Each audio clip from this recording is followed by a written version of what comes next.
Open your eyes. Hey everyone, and welcome back to Save Station. So, as I promised, here come the discussion and analysis videos for this new Zelda game. We have a lot to go over, and joining me today is my good friend Marley from Marley D on YouTube. Hey there, everyone. Super happy to be here. So, let's dive right into this. Let's do this, dude. Oh my god. Do you want to go first, or should I go first? I'll let you go ahead and just give your initial reaction after watching that trailer. Oh my god! Voice acting! Ugh, I'm so excited. I have a million more questions. Right. Like, a million more than before I even saw the game, and I don't think that's how it's supposed to work, but it's awesome. I've got this renewed interest in Zelda all of a sudden. Totally agree. You know, the delay after delay kind of had me down on this game, but I'm right back on that hype train. Yeah. Holy cow. So we saw so many new things. Like, they threw like a bunch of new environments at us, Yeah. a bunch of new mechanics and stuff, and I was like, oh, so overwhelmed. And then what I really liked was at the end, they brought us all back to something familiar, and that was the Master Sword. The Master Sword. Yeah, it was like this. It was, here's all this new stuff, but don't worry, there's... At the end of the day, this is the thing you know and love, in a way. Yeah, yeah. Ah. So, yeah, I freaked out when I saw the Master Sword. It was... It's not looking too good. Oh, and we'll get to that later. Yeah. Yeah, very interesting. So, let's, number one, hit the voice acting thing, because that's the first thing that hits us in the trailer. And they opened with that for a reason. Yeah. I think that was their way of telling us, get ready for this because it's a thing now. Yeah. After watching some of the live gameplay from them, I didn't see any other characters talk or hear anything except from that tablet. And that's where the voice kept coming from. Yeah. So we definitely have some sort of voice acting. I haven't seen any lip flapping with voices attached to that yet. Some out of sync lip flapping. Haven't seen that yet, but I think we're definitely going down that road for sure. Yeah. Well, I now full disclosure, I haven't watched a ton of the live Treehouse things, but I did see an article earlier before, and I caught a couple minutes. Huh? They've said they've purposely left characters and story stuff out of what they're showing at E3. Okay. So we very well could run into characters in towns and stuff that do talk, and they're just not showing it at this time. Okay, and that lines up with what I saw, because it seemed like they were bounded to this, like, plateau area when they were playing through it. Yeah. And I didn't see any towns or anything. Yeah, they've apparently purposely left some characters out of situations, it seems like. Okay. And then, I think it was IGN posted an article where I think it was either Aonuma or people from Treehouse, but they've confirmed that there are other characters that speak besides that female voice that we heard in the trailer. Very nice. I'm so excited. Dude, and I know this is almost as big of an argument in the Zelda community as whether or not there should ever be a girl Link. Yeah. But I'm on the side of, I really have wanted Zelda to get voice acting for a long time. Yeah. I think it's... They spend so much time creating these amazing worlds, and you get super invested in them, and then you arrive in this big, huge story moment, and then it's like, and it's all out of sync. Yeah, yeah. And there are text boxes coming up, and they're like, just kind of like standing still while they talk. Like, I'm super ready for like dynamic storytelling. Totally, yeah. I like the sound of the female voice. I'm guessing that's Zelda. I'm probably Zelda. That's what I think. I've heard some people say maybe one of the goddesses. Or Sheikah, maybe, too. Or Sheikah. Yeah, or Sheikah, sorry. So the voice sounded really good there. So that's awesome. Now, after the initial voice acting moment, we immediately get a bunch of, like, camera pans of the world. And I think they definitely populated it more after the initial trailers. Yeah. Did you see that skeleton guy? Yeah, he was pretty big, and he was just kind of like roaming about up there. What the hell is that thing? I think it's some of those random encounter elements that they were trying to like get in there, and that's really awesome to me. Yeah, it reminds me a lot of maybe like Monster Hunter or even like Xenoblade Chronicles, which I've played a lot of, but it also still feels like I haven't played a lot of. Yeah. But it reminds me a lot of those games where it's like you're in the world and there are these creatures that you can hunt. Yeah. And there are all these different ways to hunt them and these different ways to take them down. Yes. It's quite there's definitely like various ways you can come across them and then fight them if you want to. And what's kind of cool is like, so after playing The Witcher 3, which is probably like the epitome of like open world games currently, everything else kind of looks a little bit mundane compared to it. Yeah. And on a technical aspect, when I'm looking at this world, I'm seeing some technical things where I'm like, it could be better. Like some of the textures aren't as high res as I want them to be. Well, it's the classic Nintendo strategy of hiding lesser tech behind strong art direction. Right, and I think that's where they optimized it really well with their like cell shading kind of and stuff. And I think it looks good for what it is. Like, it's on an underpowered system. I'm interested to see what the NX does. What the NX version looks like, yeah. Maybe they'll up-res it somehow. I don't know. Like, with Twilight Princess, it wasn't a big difference between Wii and GameCube. Yeah. But with barely this, a difference at all. Yeah, barely a difference, besides them mirroring the worlds. So I don't know what they're going to do in terms of visual upgrades with the NX, but I guess we'll just have to wait and see. But yeah, so the world looks pretty lived in and populated. Now, something that stood out to me a lot, and I'm seeing a lot of connections with this, is I'm getting a strong Studio Ghibli, like music oriented, like Joe Hayashi, and then like visuals even too. Well, like it almost reminded me of what I forget what trailer it was for. What I'm maybe the what was the last one we all went to see? The Wind Rises. Oh, Wind Rises. Uh-huh. It reminds me of the Wind Rises music, like yeah, and even like the design of like the Guardian. Yeah, the Guardians. Yep. Like they remind me of the robots from Castle in the Sky. Totally. Yeah. The Guardians. They're scary. They're for everyone watching. They're the ones with all the legs. They were. Legs. they were previewed in the first trailer. It's that thing Link shoots his bow at. Yeah, and fun fact, we are getting amiibo of that. Hype. Remember when I said I was done after the Smash set? Oh yeah, good luck. Nope. Back on the train. And also, another crazy thing, this is the first amiibo that is posable. Oh, whoa! Yeah. What? I didn't know that. Holy crap. You can pose the legs and stuff. Oh, no! Oh, God. Oh, God, my poor wallet. It's all Oga now. Oh, God, I'm gonna get all of them. And they revealed 3 on stream, and the other 2 were, we had a Link with his bow. And then Annapurna. Right. So those look, and the quality is really good. Like, let's not get too excited, because remember when they first showed the Super Smash Peach and she looked awesome? That's true. And then her actual amiibo came out and she was wonky as all hell. So yeah, I guess we can temper our expectations there.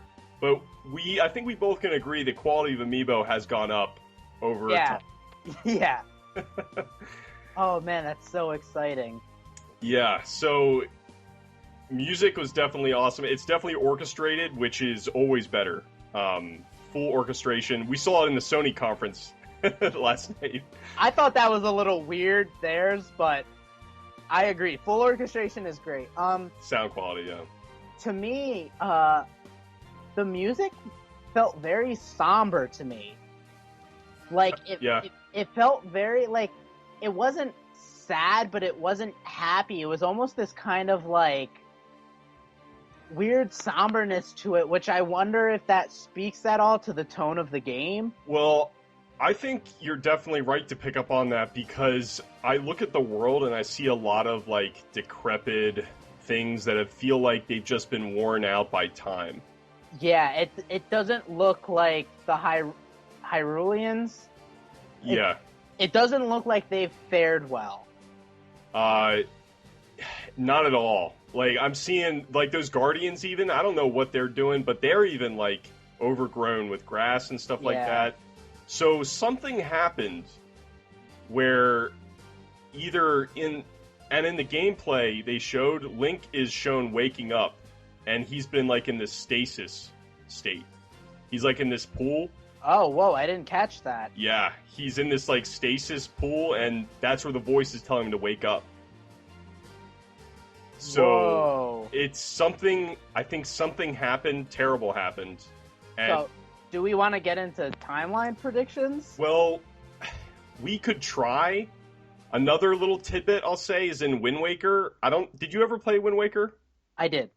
Do you remember those little wooden creatures? I forget what they're called. They have the little, I know exactly, I know what you're talking about. With the Deku tree. Yeah.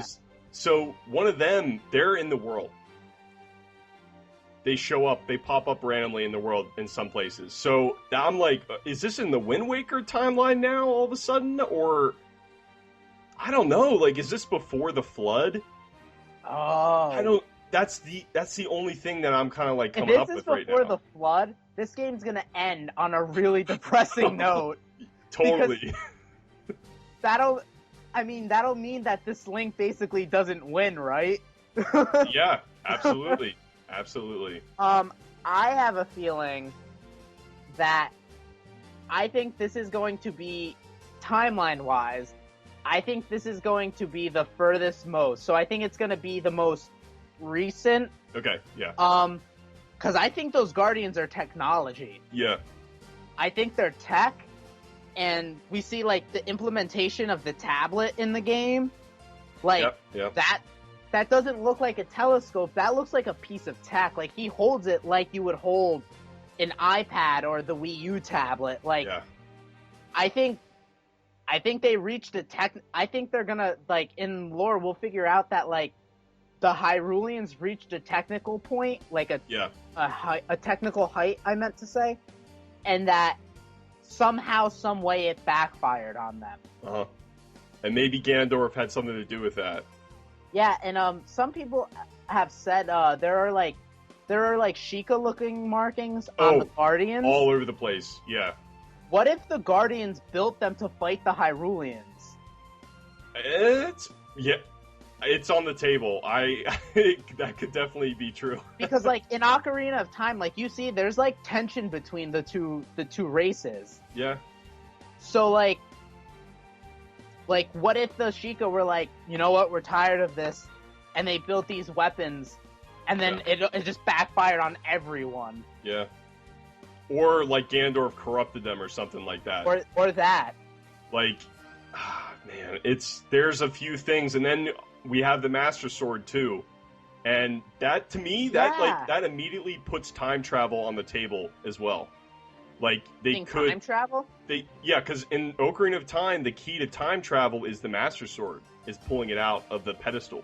Okay. And they don't always do that, but it's on the table. Like, it could maybe happen, I feel like. See, now, to me, that's a good point. I hadn't thought of that.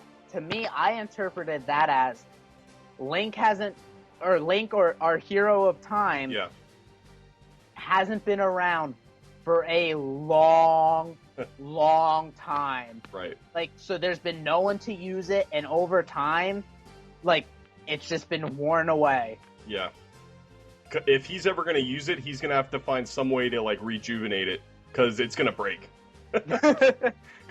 It's rusted and everything, like maybe he's like Aang. You know, like, he's just been away for a long time, and the whole world has just changed around him. Yeah.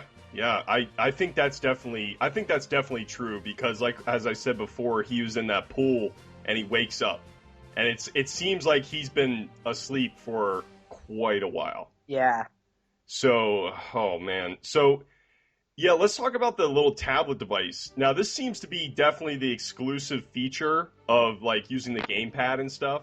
Yeah. And I'll be interested to see how they work that into the NX, because I don't know if the NX is going to have a gamepad. But that kind of has me worried about whatever the control scheme for the NX is. yeah. Because it seems like the tablet's really baked into this. So Yes. it's like, if this is central to like how this game plays, how exactly does the NX work? I guess we're going to have to wait for that next Yeah. conference or something. But the tablet, like, it showed him moving objects with it, and in the gameplay, there's different abilities you unlock with the tablet. There's like a magnetism ability, which lets you move like metal objects. There's some bomb abilities. You no longer have a bomb pouch or anything. You get these like magic bombs that are activated through the tablet. So That's cool. You always have bombs at your disposal. There's just like a meter that has to recharge after. Oh, so like in A Link Between Worlds. Yeah, absolutely. Which is the best Zelda game, by the way. It's my new favorite. Ocarina of Time. Get out of here, you 3D scrub. Yeah, I'm totally on the 3D side of things. Yeah, so this trailer was super awesome. Can you think of anything else you want to talk about that stood out to you? Well, I mean, Wolf Pet. Oh, if you have the Wolf Link amiibo, just want to bring that up because. So Bill Trennan of the Treehouse said there is no companion character in this game. Whoa. He just came out and it was like, no companion character. If you want a companion, put your Wolf Link amiibo in. And there's your companion. Wow, that's really weird. Well, to me, I wonder if this is like a reaction to all the people complaining about like Fi in Skyward Sword or Navi always bugging you. Like, because there's tons of people that hate these characters there, and in Skyward Sword, Fi bugs you so much. Like Now and you're right. I've talked to people like that before. I'm on the opposite side of the fence. I like most, if not all, of the companion characters. So I don't mind them and I like them, but I'm not opposed to not having one. Yeah, the Wolf Link thing, there's no character there. That's what kind of sucks. Like, Wolf Link doesn't talk or anything. He just kind of like helps you in battle. And that's it. And that's what I'm kind of missing. Like, even in Minish Cap, I love that little hat that you had. Like, the little bird hat in Minish Cap. Like, that, there was so much character in that bird. Yeah. Or Ravio in A Link Between Worlds. Yep. He wasn't so much a companion, but he would talk to you here and there. So, that was always a fun thing. So, I'm definitely missing that. That we're not going to have anything like that.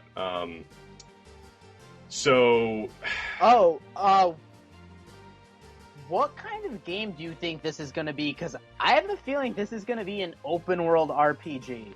What it looks like that. Because, sure. like, first of all, we don't see Link in his classic green tunic at all. We've seen him changing outfits, so that, to me, that reads as like there's going to be some customization there. Yep, there's tons.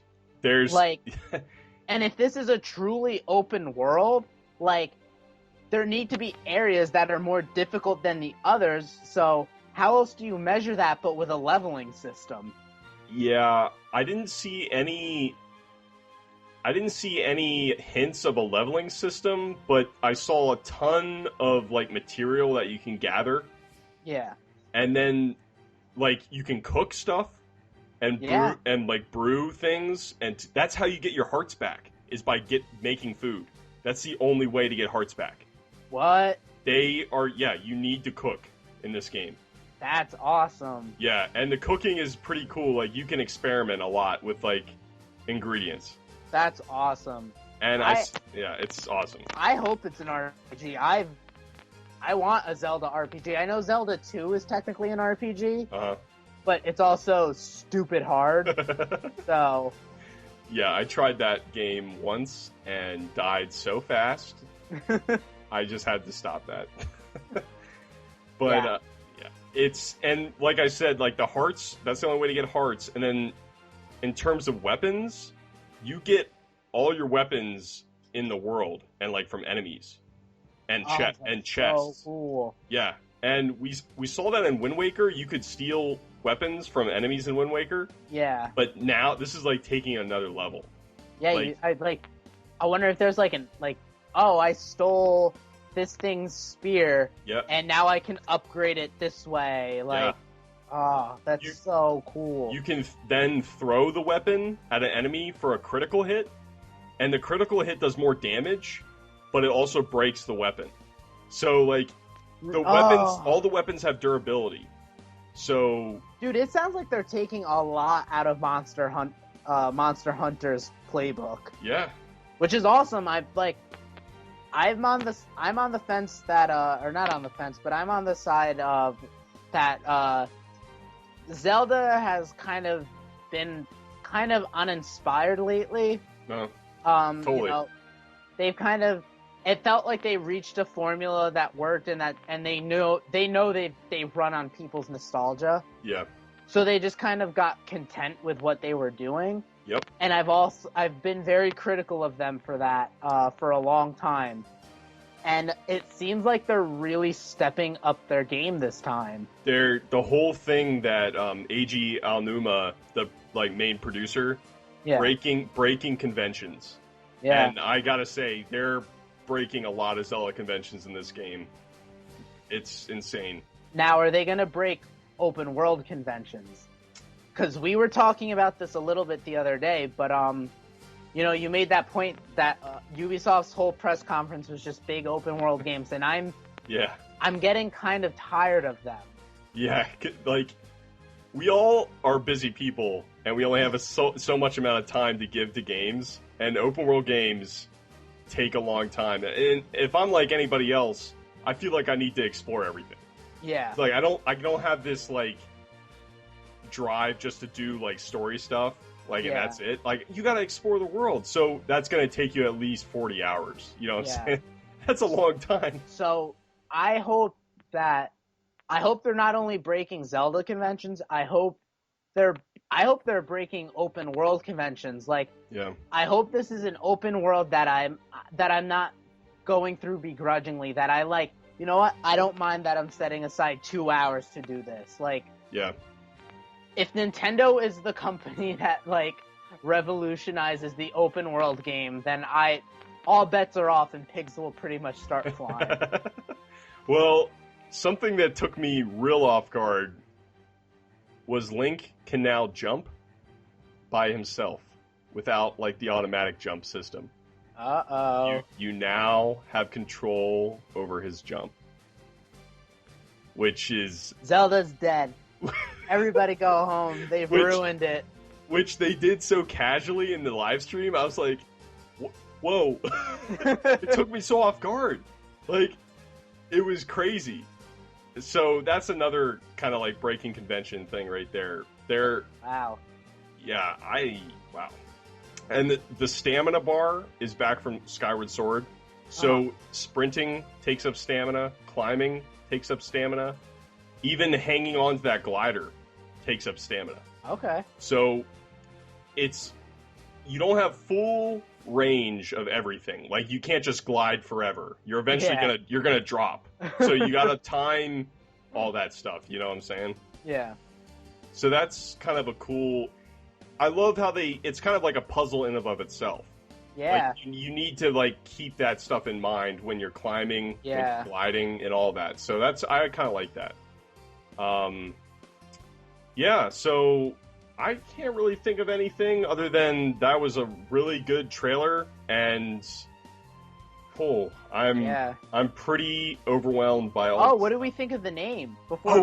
That's a great way to end it, by the way, because that's how they end the trailer, is by finally giving us the name, The Legend of Zelda. And I just forgot. I just forgot. Oh my god! Wow. Oh, this is kind of embarrassing. Breath of the Wild. Breath of the Wild. I can't believe I just forgot because I was just listening to them play it the whole time. You should probably sign up for the casual club. Yeah, that's unfortunate. I love the name. Yeah, it's something I wasn't expecting, but it totally encompasses what the game's about. Like, yeah, it's so good. It's exploring this wild open area, but then it's like a breath of fresh air. Yeah, the franchise. Yep, totally. And I gotta say, the wind like flowing through the grass looks really good.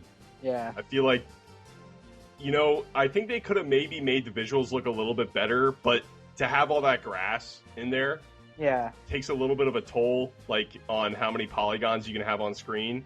But I think it was worth it. Like the grass flowing in the breeze looks really good. Yep. Yeah, so I think that's a good way to end it right there. Do you want to talk about your YouTube channel a little bit? Sure.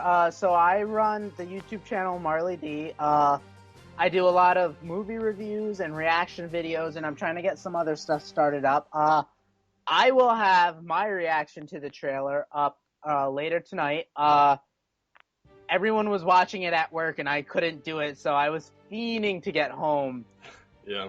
And finally watch it. So look for that, and if you like comic book, movie, nerd stuff, feel free to subscribe. All right. Thanks a lot for being on with me today, Marley. Yeah, no problem, Carson. Thanks, everyone, for listening to this discussion. You can expect a bunch of other stuff. I recorded a lot of footage of their live stream, so I'm going to... Did you go into work today? No, I actually did a half day. Oh, okay. Too much Zelda hype. I couldn't handle it. I didn't want to be sneaking around at my work like, watching Zelda.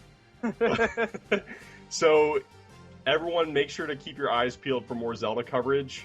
This has been Save Station, and I'll see you at your next save. All right, see you guys.